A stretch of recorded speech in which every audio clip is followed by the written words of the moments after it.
cái số đây nó có đấy chẳng nhung ngày ní cứ nhung một ca bẹt té nè chẳng nhung bây ca bẹt té mình những cứ sầm rạng ngay bọc hóa cứ nhung ba mặt trét sầm rạng ngay bọc sầm rạng ngay bọc hóa cứ nhung ba pi trét hay anh ấy cứ chỉ anh ấy ngay bọc hóa anh ấy cứ ngay bọc hóa đấy còn mình tay nhung trong xạ tha ở mong lồng con clone nó cứ nhung trét bàn ở nó chẳng nhung SL muối hay sầm rạng ngay sốc cứ nhung S TP muối đấy nhung TP muối đấy ta bờ sân chỉ maintain nhung cái tha mình ai hô ra thạ năng thế nhưng cái tham emotional នៅពេលដែលវាថ្ងៃសុខបែបនេះណាផ្សាយវេបែបនេះគឺខ្ញុំគិតថាมันអាចដល់ថ្នាក់នឹងពេលទេវាអាចនឹងធ្វើការបិទមុនដោយសារទី1គឺផុតម៉ោងម៉ាក្រូទី2ថ្ងៃសុខទៀតហើយវារៀងងាយៗទេអញ្ចឹងនេះជាការ back test ទេអញ្ចឹងយើងរៀនយើងត្រូវការ back test ដែរណាចាឥឡូវយើងធ្វើការ back test បន្តទៀតសម្រាប់ចូលដល់អាទិត្យក្រោយគឺខ្ញុំ back ទេខ្ញុំ trade ទៅប្រោតទៅលើខ្លាំងគេគឺប្រោតម៉ោងទៅលើម៉ោង New York ដែរអូខេដោយសារម៉ោង New York គឺវាមាន volume ខ្លាំងហើយនេះគឺជា pair US អឺអីគេS&P 500ណាអូខេខ្ញុំធ្វើការback test ទៅលើអាហ្នឹងក៏ប៉ុន្តែ S&P 500មើល NASDAQ អីគឺវាដើរស្របគ្នាទេដែលគេហៅថា positive correlative pair របស់វាណាអញ្ចឹងយើងអាចយកវាគឺជា SMT បានយើងយកវាទៅជា SMT បានបើមិនជាវាមានកន្លែងណា divergent គឺយើងអាចធ្វើការចូល short ឬក៏ long បាទចាឥឡូវគឺខ្ញុំឃើញថាវាបានធ្វើការបដូរ trend ក្នុងខណៈពេលប៉ុណ្ណេះតែឥឡូវយើងកុំមើល trend ខ្លាំងពេកយើងជឿខ្ញុំយើងកុំមើលរូបភាពធំពេកណាយើងមើលតែបច្ចុប្បន្នទៅចានេះគឺជា CRT របស់យើងអូខេ CRT របស់យើងពណ៌ rank មកអូខេយើងចូលទៅកាន់15នាទីខាវាមួយផ្ដាច់ sweep ខ្ញុំចូលទៅកាន់1នាទីដើម្បីធ្វើការរកកន្លែងធ្វើការ entry នៅក្នុងម៉ោងpre opening បានន័យថាមុនមកឬក៏យើងអាចនិយាយបានថា open price open session ហ្នឹងណាចូលទៅ3នាទីចោលជាវិកអញ្ចឹងខ្ញុំអត់ធ្វើការនឹងមិនធ្វើការចូលទៀតទេបើសិនជា2នាទីតំណងអូខេ1នាទីបង្កើត fair reaction អត់បើសិនជាវាបង្កើត fair reaction គឺ the best ចាំមើលផ្ដាច់អានេះយើងចូល impulsive មកអូខេអញ្ចឹងខ្ញុំសម្រេចចិត្តថាចូលឬក៏អត់ណាយើងសម្រេចចិត្តឲ្យច្បាស់ណាមុនយើងចូល trade ឬក៏មិនចូល trade យើងសម្រេចចិត្តឲ្យច្បាស់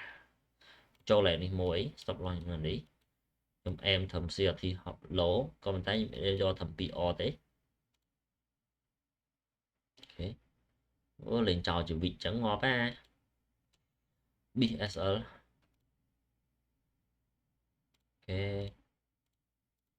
អូខេ nice អញ្ចឹងថ្ងៃនេះគឺយើងបាន CRT របស់យើងមួយទៀតយើងបាន CRT របស់យើងមួយទៀតក៏ប៉ុន្តែយើងចូលដល់មក macro យើង trade មកតង់ទៀតចូលមក macro យើងមាន trade មួយទៀតអឺ macro គឺម៉ោងនេះអូគេក៏ផ្ដាច់ CRT ហើយបុកឡើងទៅលើវិញទៀតអត់ទៅអត់តន់យើងចូលតន់វិញចូលទៀតណាអានេះគឺពេលខ្លះយើងបាច់អមម៉ោងវាពេកទេយើងបាច់ទៅសុក្រិតពេកទេ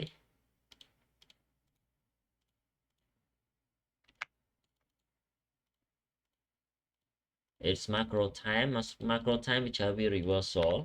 វាមានលក្ខណៈ reversal បុកចុះទៅក្រោមដើម្បីផ្ដាច់ liquidity មួយនេះ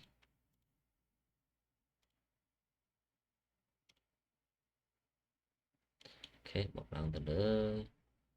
អឺ macro time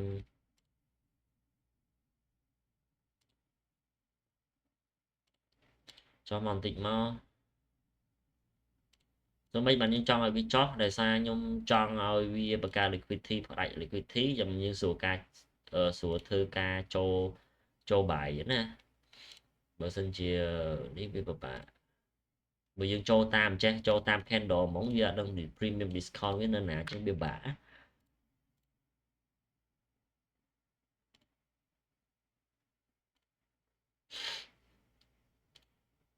ូខេមក macro ចុះក្រោមមែនផុត macro ចូល silver bullet ក៏បានដែរណាអូខេមក candle ទៀតចង់ឲ្យឃើញមក candle ទៀតអូខេ ចឹងនេះខ្ញុំចូលខ្ញុំសាកចូល silver bullet មួយសាកចូល silver bullet មួយហត់មក macro ចូល silver bullet ក៏បានដែរ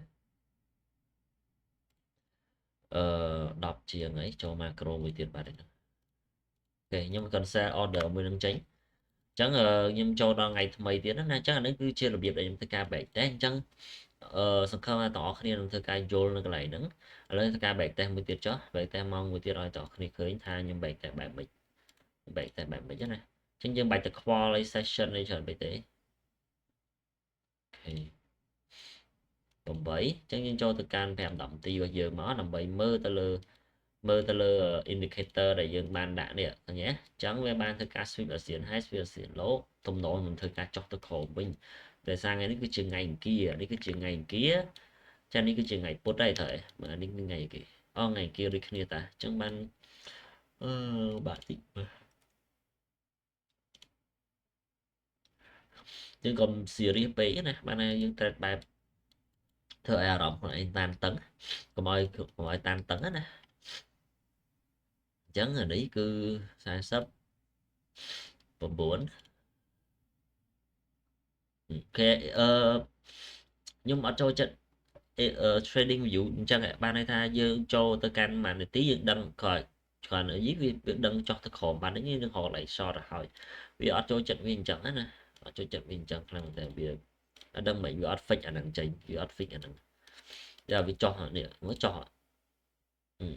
ឃើញទេនិយាយដោយសារមិនបានចុះដោយសារយើងមើលអាមិញឃើញបាត់ហើយហ្នឹងអញ្ចឹងណាយើងអត់ចូលចិត្តវាអញ្ចឹង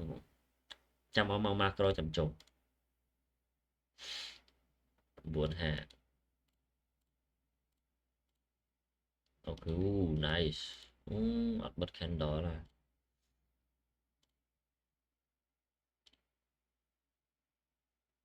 ចូលlạiនេះមួយឡាតំណងនេះចឹងខ្ញុំនឹងធ្វើការចូលlạiនេះមួយ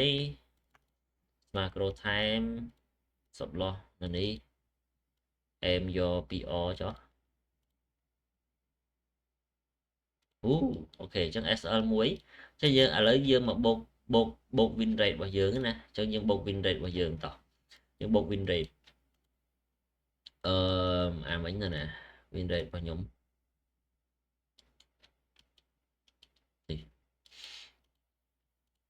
អញ្ចឹងwin rate អានេះត្រូវមួយខុសមួយត្រូវមួយខុសត្រូវពីរ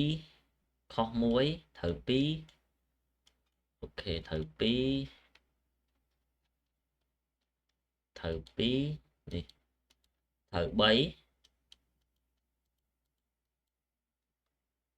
ត្រូវ3ខុស2ណាត្រូវ3ខុស2អញ្ចឹង win rate វាអាចនឹងស្មើវាត្រូវ3ខុស2តែបើសិនជាយើងយក PR ដូចមិញហ្នឹងយើង risk 1% បានន័យថា 1% ខ្ញុំទទួលបាន2.466%ណាខ្ញុំទទួលបាន6%ហើយខ្ញុំខាត2មិញគឺខ្ញុំខាតអស់តែ2%ទេអញ្ចឹងបានន័យថាផលចំណេញរបស់ខ្ញុំគឺខ្ញុំទទួលបាន4%ណាគេខ្ញុំទទួលបាន profit 4%ក្នុងចំណុចហ្នឹងក្នុងរយៈពេល1ថ្ងៃហ្នឹងអញ្ចឹងបើសម្រាប់ win rate វិញយើងខុសត្រូវ2ខុសត្រូវ3ខុស2អញ្ចឹងបានន័យថាវាអាចចូល60 win rate ណាបើសិនជាយើងបូកទៅ60 win rate ចុះបើសិនជា50ចុះ50ចុះណា50 win rate ទេអញ្ចឹងអ្វីដែលសំខាន់គឺយើងផ្ដោតទៅលើ risk reward វិញដូចខ្ញុំបាននិយាយអញ្ចឹង professional trader ទាំងអស់គឺគេផ្ដោតលើ risk reward ខ្ញុំយក 2R ទេក៏ប៉ុន្តែបើសិនជាយើងចង់យក 3R កាន់តែល្អទៀត 3R ឬក៏ 5R កាន់តែល្អទៀតបើ 5R អ្នកនរគ្នាយកបាន 5R អ្នកនរគ្នា the best ហ្មងបានន័យថា the best ខ្លាំងហ្មងណាអញ្ចឹងអត់មានអីច្រើនទេចាំយើងជួបគ្នានៅពេលក្រោយទៀត